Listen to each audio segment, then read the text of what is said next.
Welcome back to my channel. This is Nikki of Nikki's Homemade Crafts. Let's continue with the Filet Crochet Mystery Crochet Along. This is part 2 and this is a very short video. So make sure you watch till the end to get all the info and a little sneak peek as well. So what are we actually doing? Well, we're using number 3 DK yarn or light yarn. I'm using Sunrise yarn from Mary Maxim. We're only using one skein and I'm using a 3.5mm hook. You can totally go up and down in hook size. Just make sure you stay consistent for the entire project. So whichever hook size you picked, go with it. You can go by the measurements, but I prefer you work by the pixels. It's totally okay if your project is a little tiny bit bigger or smaller than mine. Just focus on the pixels. In part 1, you learned actually how to do the 3 double crochet filet crochet. So that was what we were working on. You learned how to understand the pixels. Yes, you saw I also have the written pattern for you, of course, but it's so much easier to look at the pixels and know exactly what you're doing, and counting your pixels is much easier that way as well. Now that you know that, now it's time to continue your project. You still are going to use the 3 double crochet filet crochet, and now you're just going to finish it. And you can see here we have only a little bit of open mesh left.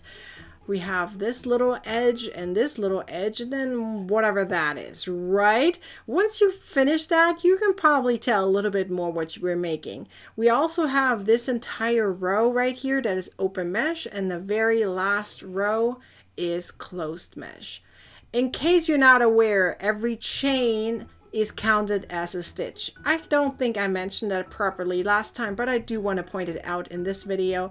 Every chain and every double crochet and every alternative turning chain is counted as a stitch. Okay, so you know exactly, even though if you see here a chain, you're going to use it as a stitch and you're going to place a double crochet right on top of it. All the pixels should align for filet crochet to make some kind of image. Not every filet crochet project actually shows an image at the end, but maybe this one does. Does it? Well, I'm going to show you how this finished project looks like. So this is part 2 of the Filet Crochet Mystery Crochet Along. Can you tell what it is? Well, you might be able to tell what the open mesh is right here, but you might not be able to tell what I did over here for the open mesh. And why is there so much closed mesh? Well, there is a few little things I want to teach you here before you take off and finish off your project. Little quick side note for filet crochet, in case you're curious, there is something called a positive image and a negative image. So in the positive, just like photography, you can see the entire project, right? And then you have a negative image where you see the opposite of the project. So you can totally flip the entire thing around, right? So you could make everything that is closed mesh, you could make open mesh, and everything that's open mesh, you can make closed mesh. So you has a completely different effect, right? This one is more closed mesh, and then this part is more open mesh. But again, you can flip the entire thing around. Really cool with filet crochet, and you can create images and words and all kinds of things using filet crochet without even having to change colors, all by using open and closed mesh. Isn't that cool?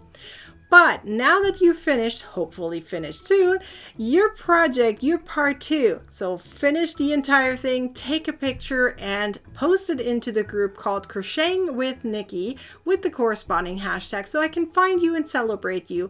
I would love to know, what do you think we're actually making? What is this thing?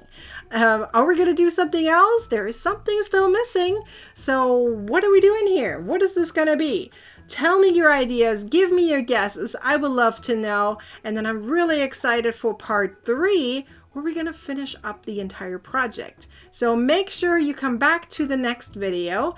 It might appear over here shortly if the video is a bit older than when the Mystery Crochet Along was originally published. So are you excited for part 3? I hope to see you there. Make sure you post your pictures, because this video was a short little introduction to positive and negative filet crochet and how the finished project for part 2 looks like. Get ready for part 3 and the final reveal. I'll see you then. Be sure to like, comment, and share this video. And be sure to subscribe to my YouTube channel and turn on the bell to get a notification next time I'm publishing a video or go live. Now go ahead and watch the next video. You're gonna want to, I promise you do.